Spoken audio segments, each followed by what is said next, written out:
أعوذ بالله من الشيطان الرجيم بسم الله الرحمن الرحيم۔ احمد میں ہے ایک دن رسول کریم صلی اللہ علیہ وسلم نے نماز کے بارے میں گفتگو فرمائی اور فرمایا جس نے 5 وقت نماز کی حفاظت کی، جس نے 5 وقت نماز کی حفاظت کی، وہ نماز قیامت کے دن اس کے لیے نور، برہان اور نجات ہوگی۔ وہاں کام کیا آئے گا؟ آپ کے اپنے اعمال۔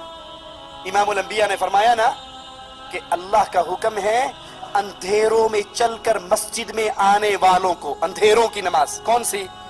فجر اور عشاء۔ اندھیروں میں چل کر مسجد میں آنے والوں کو قیامت کے دن پورے نور کی خوشخبری دے دو۔ قیامت کے دن کوئی اندھیرا ان کے قریب۔ نبی نے فرمایا جو 5 وقت اپنی نماز کی حفاظت کرتا ہے، یہ نماز قیامت کے دن اس کے لیے نور، برہان، دلیل اور نجات ہوگی۔ اور جس نے نماز کی حفاظت نہ کی، کبھی شعیب اختر کی بولنگ پہ نماز چھوڑ دی، کبھی شاہد افریدی کی بیٹنگ پہ نماز چھوڑ دی، کبھی کرکٹ میچ پہ، کبھی ڈرامے پہ، کبھی فلموں پہ، کبھی ٹیلی فون پہ گپے مارتے ہوئے، جی ٹھیک ہے نماز تے ہو رہی لیکن پاکستان تو کال آئی سی، یہ نماز تک مر جائے گا، دوبارہ نہیں کر سکتا، سلام پھیرنے کے بعد پھر اس سے بات کر لینا۔ نماز ہو رہی ہے اور یہ مسجد کے دروازے پہ کھڑا ہوا ٹیلی فون پہ گپے مار رہا ہے۔ لا حول ولا قوت الا باللہ۔ آپ نے فرمایا جس نے نماز کی حفاظت نہ کی، اس کے لیے نہ یہ برہان بنے گی، نہ نور ہوگا، نہ قیامت کے دن نجات ہوگی۔ اور وہ قیامت کے دن ہوگا کہاں؟ نماز کا تارک ہوگا کہاں؟ کون فرما رہا ہے؟ امام الانبیاء۔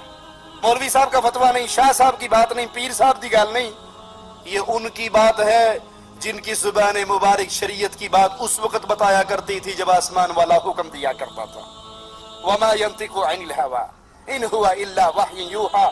کائنات کا ہر بندہ اپنی مرضی سے بولتا ہے، امام الانبیاء رب کی مرضی سے بولتے ہیں۔ اور وہ فرما رہے ہیں نماز کا تارک، نماز کو چھوڑنے والا، 5 وقت کی نماز کی حفاظت نہ کرنے والا، قیامت کے دن قارون کے ساتھ، حامان کے ساتھ، فرعون کے ساتھ، ابی بن خلف کے ساتھ ہوگا۔ علامہ ابن قیم رحمہ اللہ اپنی کتاب الصلاۃ میں یہ حدیث بیان کر کے اس کی تشریح کرتے ہوئے فرماتے ہیں تاریک نماز کا خاص طور پہ ان 4 آدمیوں کے ساتھ ذکر کیے جانے کا سبب یہ ہے کہ یہ چاروں کفر کے سردار ہیں۔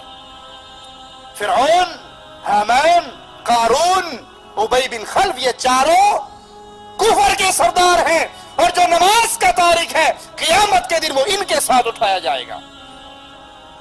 یہ واضح اشارہ ہے کہ اگر تاریک نماز کیوں نماز چھوڑ رہا ہے؟ مال کی وجہ سے۔ اجی نماز تے وہ غریب لوگ پڑھ دینے، ساڈا تے ماشاءاللہ چنگا بڑا کاروبار ہے، اللہ دا بڑا رحم ساڈے تے، نماز غریب پڑھتے ہیں، ہم کیوں نہیں پڑھتے؟ اللہ دا بڑا کرم ہے۔ کوئی مشہور واقعہ ہے، ایک شخص عمرہ کرنے کے لیے آیا تو شیخ محسنی مکہ کے بہت بڑے قاری ہیں اور بہت روتے ہیں اللہ کے سامنے، اس کے پیچھے اس نے نماز پڑھی۔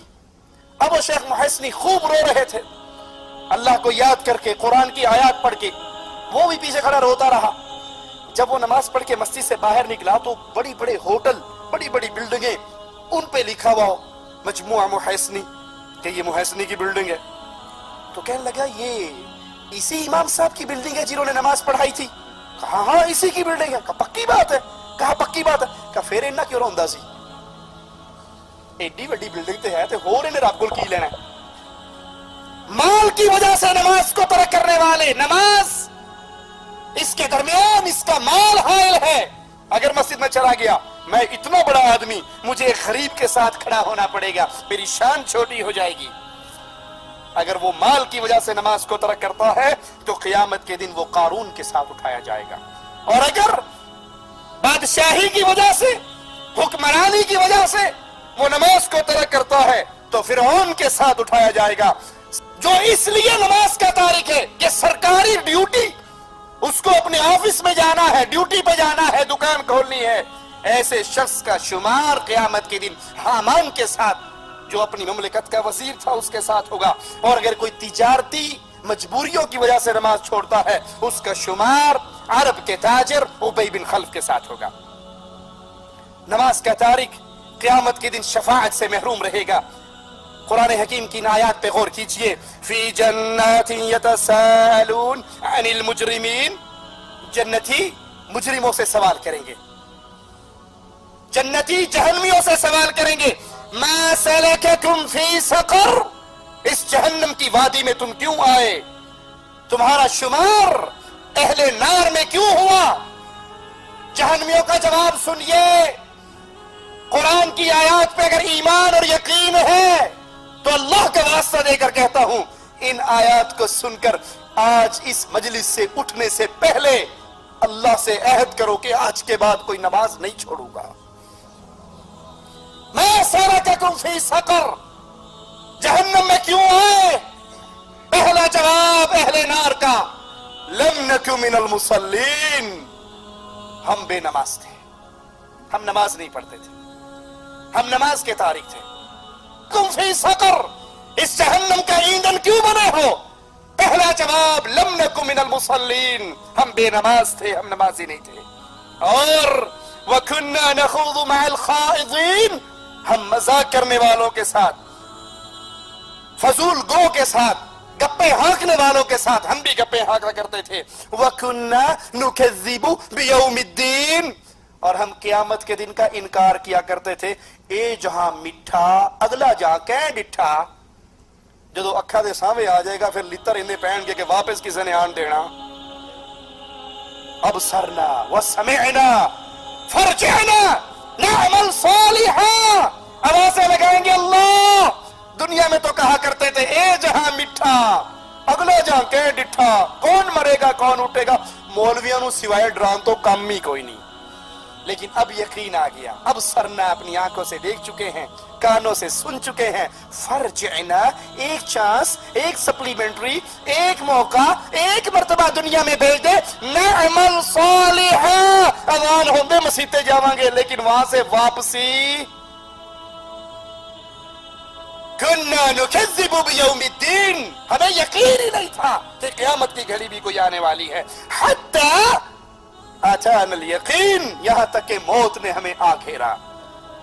فما تنفعهم شفاعت الشافعین, مالک فرماتا ہے یہ بے نماز, یہ جہنم میں چلنے والے, شفاعت کرنے والے شفاعت کریں گے.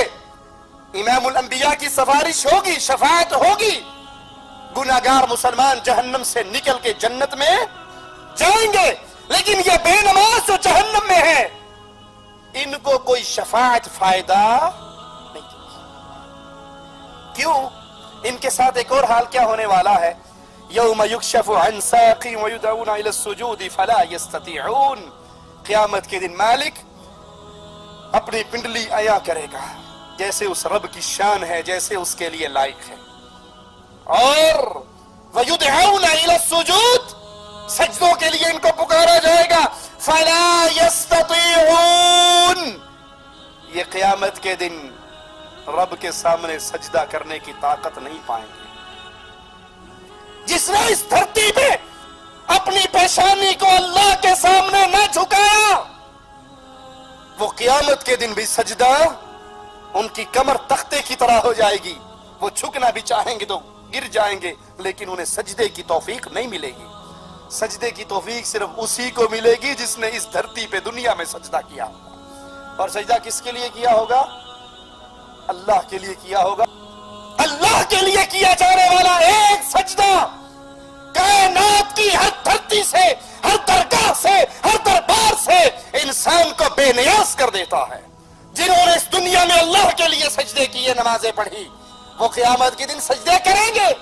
اور جنہوں نے اس دنیا میں خالص اللہ کے لیے سجدے نہ کیے, وہ قیامت کے دن سجدے نہ کر سکیں گے.